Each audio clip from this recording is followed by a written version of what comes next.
Hello, everyone. We have Julia Hunter here, CEO of Jenni Kayne. And this one is important because this is my wife's favorite brand. She owns she has a lot of boots. I've seen that, and a lot of clothes in general, but the boxes have been coming for years. So when I told my wife I'm interviewing, she was super excited about this. How would you describe Jenni Kayne? Well, Jenni Kayne is a woman. She's a designer. And then the brand is really a business that we've built around Jenni. Our mission is to help women, mostly women, live well. And what that means from a product perspective is that we sell home, apparel, and shoes, really all in a cohesive California signature aesthetic that is Jenni's own taste. I've actually for a guy, this is how I described it to explain to someone earlier today. Would it be, I don't want to sound wrong, but would it be safe to say it's like James Purse for women? Mm-hmm. Yeah. Okay. That's pretty comparable. I think we're doing a lot of content and things that are a little bit different than what James Purse is doing. But yeah, we love his sensibility and think it's kind of a same category, same. I know he does overall women's, but it definitely sensibility. feels like a men's brand. It does, yeah. And so you're the CEO of this business. What does that mean to you? What does that mean to me? It means a lot of things. I'd say really what it means is that at the end of the day, whatever I do at this company is something that is reflective of me as a person and both will affect my career, but also kind of how I feel about myself as I go forward in my life, personally and professionally. Work's really important to me. So being the CEO of Jenni Kayne is a really important part of my identity. And I just think about it as leading a big team of people and trying to build the best brand that we can. And those are my biggest responsibilities, I think. Got it. And why do you think you're qualified or fit to be CEO versus somebody else of the brand? Well, I certainly haven't felt like I was qualified more than anyone else for a long time. I do now, and I think mainly that's just because I've proven to myself and I think other people that I will work harder than anyone and I care more than anyone. And my caring and the way that I'm invested comes from a pretty authentic place. I feel really passionately about what we're doing. So I think that's the reason. And then also it just feels a little bit like my baby. I've been working on it for such a long time now with Jenni. And it's just, I know more about the business than anyone does. And I think that's important as you continue to want to keep growing it. So Absolutely.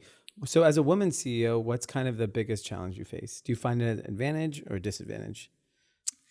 I think in terms of comp, it's certainly a disadvantage. Just generally, I think people think about women CEOs differently than they think about men CEOs. Really? Why do you think that? I think it's just, I don't even think it's conscious. I think people just assume that a woman CEO is a certain pay grade and level.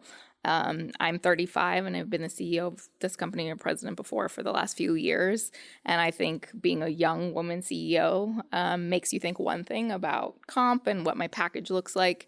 And if I was a man of the same age, I think it would be a completely different conversation just because experience and years of experience don't seem as important to me for a man as they do for a woman for whatever reason. I don't know if that's accurate, but that's how I would describe the That's really difference. interesting. And would you say that what's kind of the biggest challenge being a woman CEO outside of comp, like just operating in the world? Biggest challenge. I actually think there's a lot of advantages besides that one to being a woman CEO. I think it's easier to carve your own path and stand out, I guess. Feels like an easier thing to do as a woman just because there's fewer of us. Challenges, though, when it comes to raising money, we haven't been doing that historically, but I think we're starting to think about ways to kind of capitalize the business differently. Those conversations are different because I'm a woman. Mostly it means that I look for women investors because I think it's just an easier conversation for them to understand the brand and be excited about what we're doing. But our team is all women mostly, and I think that's something that we're proud of and is a benefit to the company. So it doesn't affect me so much in my day-to-day as much as it does when we're thinking about those kind of bigger picture decisions. And even then, we try to think about those as a woman-focused brand. Got it. Interesting. And then you were also quoted by saying, being humble and supportive are extremely undervalued qualities in executive roles. And so a good portion of the listeners are entrepreneurs. What advice would you give them in managing people? And this is a question I ask also selfishly. So I have 100 plus employees and I find it challenging managing people. Sometimes I'm like, I don't know what the hell I'm doing. Because like I will go down a path where I think I figured something out and then complete rejection from the staff. Got it. That's a good question. I think something that has made more sense to me recently than it ever did in the past is that each person is really different and they all want different things and are motivated by different things. And you can't tailor every part of your management strategy to an individual. Yeah. But I think there are things that everybody wants, which is recognition and hopefully career advancement. If there's someone that's good at their job, they probably have ambition to grow in their position. And I just really try and not think about it from my own perspective, which is a big shift in the way that I manage. I don't try and think about, in my conversations with team members, I try not to think about myself. I try to think about them, which is kind of a difficult thing to do because as a leader, you feel like the way that people feel about you really reflects on you. So it's easy to kind of get wrapped up in trying to make the conversation about what I think of the person or how the person's doing from my perspective. And that's important if they want to hear feedback. But overall, I think they just really want to be listened to.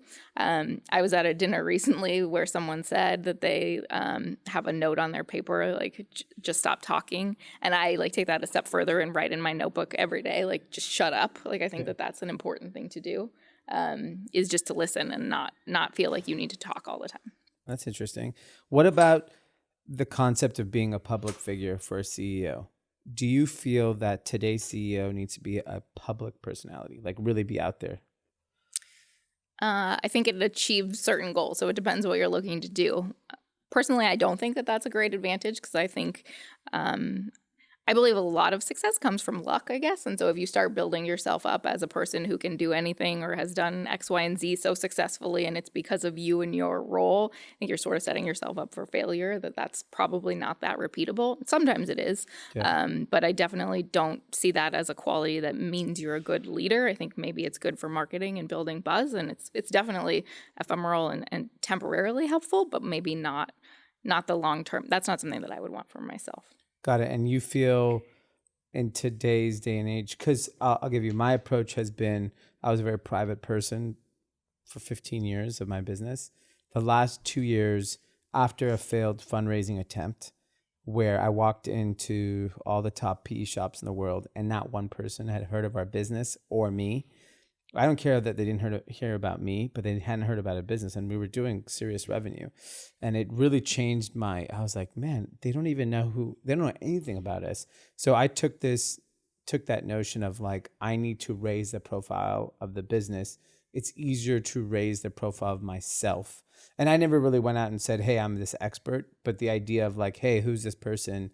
And I feel like younger people today have this thought, and I mean, it's in my head too, that at least if you're a higher profile, it may open doors or help get things done that maybe your business just can't do. Yeah, I think that's true to a certain extent. I guess it's just how far you take it and how authentic you are when you are the personality that you're becoming. I think anybody who's actually being authentic and is relatively self-aware and trying to improve themselves should take a more public position because that's actually helpful to everyone if you just hear people's vulnerabilities and challenges.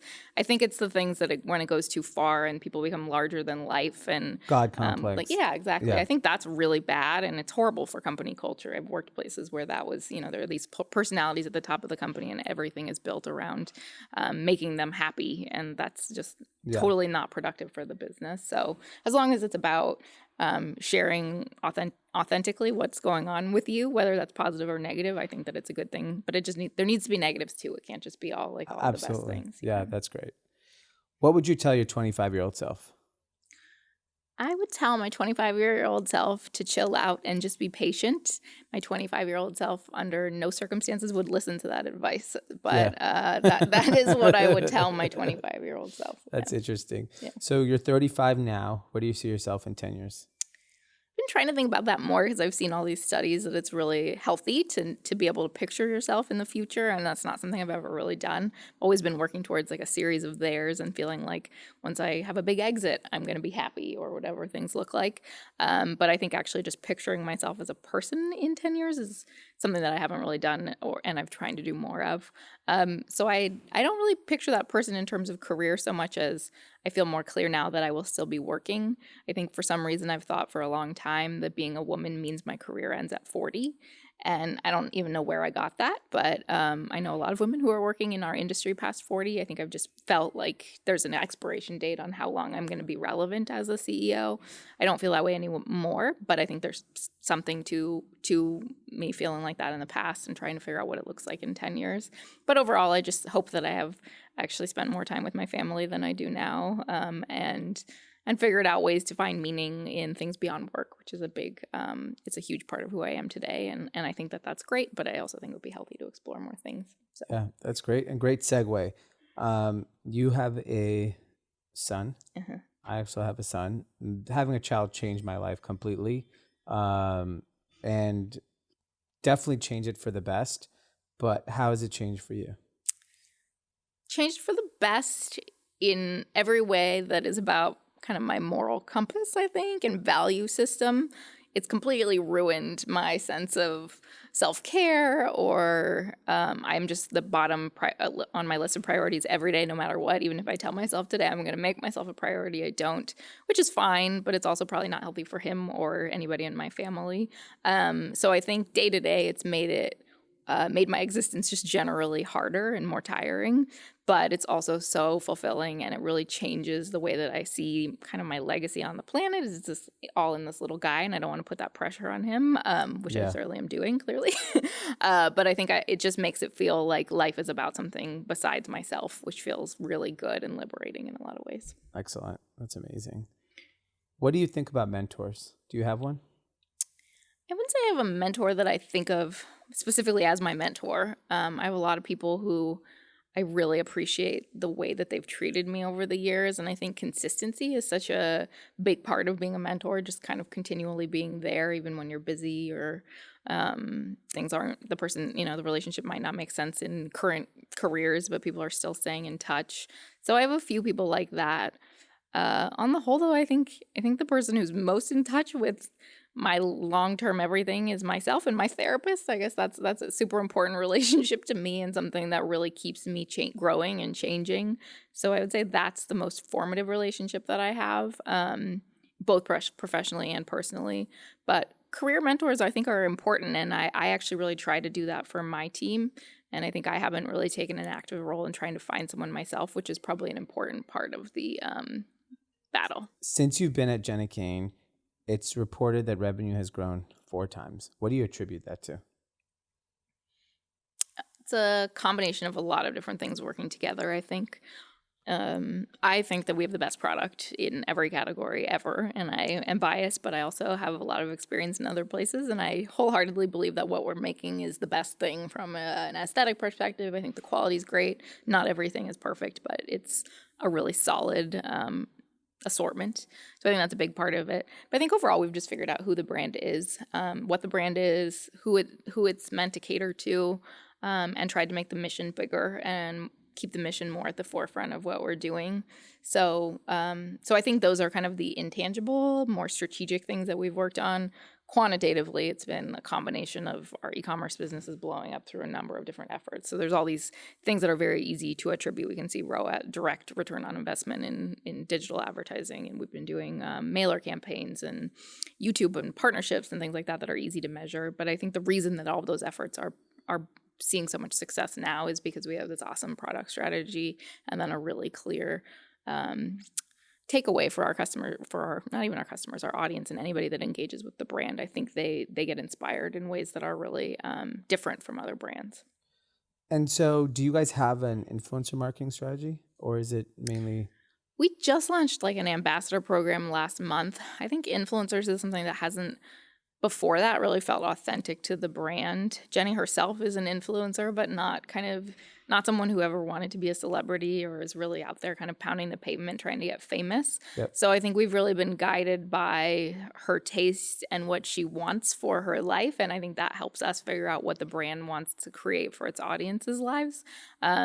So yes, now we're doing an ambassador program that is great. And I think we found like-minded people who help kind of get the brand out there to more eyeballs.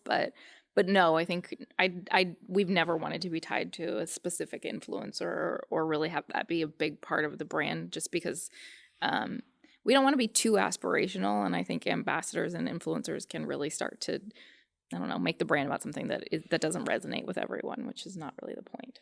Interesting. So now we're going to go to like a rapid fire of some fun questions. You can answer them however you like. You don't have to answer them quickly if you don't want either. Okay. What's your favorite place to vacation to?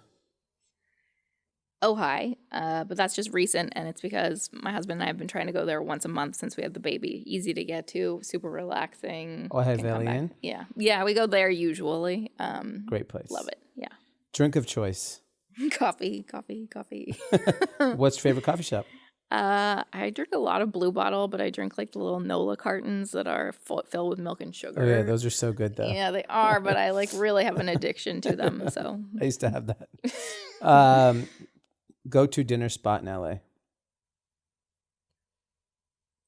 we go to Superba again because it's around the corner every single day. I'm there like 7 days a week. And by the way, if anyone Superba is listening, they really need to recognize the people who are regular customers. Every time we go, have you ever been here before? Yes, we have been here 7 days a week.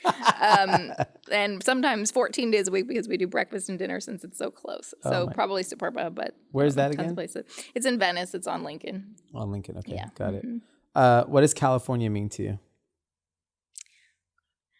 California. I mean, it's hard not to associate that with my childhood, which is not the most fun thing for me to think of. So California means a lot of things.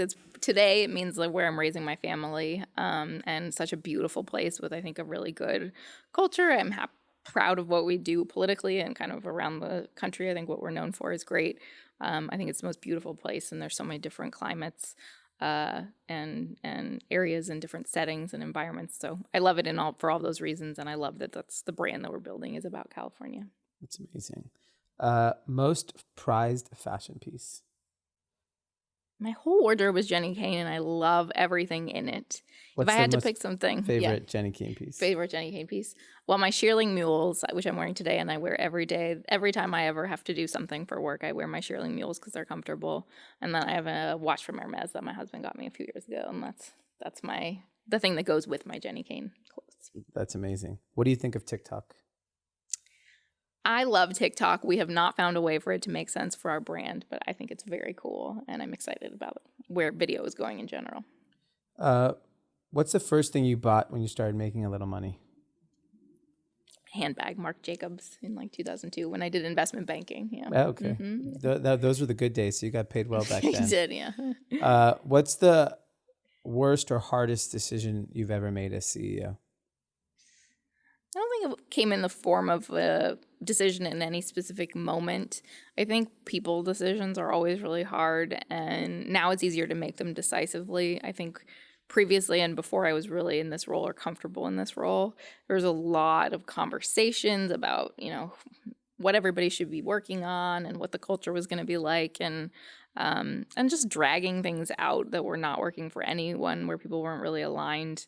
So I think that's just sucked because it takes so much out of you to deal with people problems that are more emotional than they are performance related. So that's probably been the hardest thing. But I think now we've figured out, honestly, that's the reason that processes are so important around HR and just feedback and then just having a culture where your team feels like they own their own roles. To me, that I feel like that's change has happened in the last year or 2 years, and it's completely changed the culture at the company because people feel like it's their project and everything that they own is their baby too. And I think that makes it harder for people to kind of lose their way within the business. Amazing. What's the one piece of advice you tell an entrepreneur? Don't give up. Everything is hard. It's Yeah. really, really hard, which I know you talk about on your podcast. Yeah. But and try to celebrate the wins. We're doing so much business this year. We're doing 25 million on last year's 8, and I'm already completely preoccupied with what we're going to do next year. Can't even really feel good about what's happening this year. So I don't know. Find a way to celebrate the wins. Not that I've figured out how to do it myself, but it's super important. And last question. What is the Jenni Kayne Lake House and how do you go there? Yeah, okay. So the Jenni Kayne Lake House is our first ever Jenni Kayne home. It is actually a property that my husband and I bought earlier this year with the intention of turning it into a Jenni Kayne property. My husband just launched a business doing home, basically real estate development projects. He's been doing that for years, but he's now doing it for himself. So sort of an effort between my team and my husband to build something that was going to really represent the Jenni Kayne brand. Every person at our company who has ever visited Jenni in the summer, she spends her summers in Tahoe with her family, and she has the most beautiful home there. It's not overdone or anything like that. It just changes your life to go there because you just get to experience this living well, what living well looks like for Jenni, and it really is just such a different lifestyle. It's a slower pace. Everything's beautiful, but it's not too much of anything. And I think we all have known since we visited that place that we need to recreate that somewhere close to LA where people can kind of experience it in a more accessible way. So that's what Jenni Kayne, the lake house, is. And we've used it. We did a Camp Kayne day where we invited people to come and kind of share the lake experience and visit the house, and we had meals and things like that there. We're doing different projects there over the next month or two. We haven't rented it out. We did give a giveaway on social and had a follower got to stay at the property, and I think she had a good time. So we're doing things like that, but it's not actually available for rent yet. Hopefully the next house will be, though. That's amazing. Or a hotel is the other big project we're working on. So. Oh, wow. Yeah. I mean, we definitely got a lot of style inspo for our new place. Good. That's the point. Yeah. Well, thank you very much. Thanks for your time. I know you're a very busy person, and I think a lot of people are going to find this very helpful. Are you on LinkedIn or social media where people can reach you? Yep. You can find me on LinkedIn, Julia Hunter, or Instagram, Julia W. Hunter, or just Jenni Kayne, anything. Yeah. Okay. Great. Thank you very much. Thank you.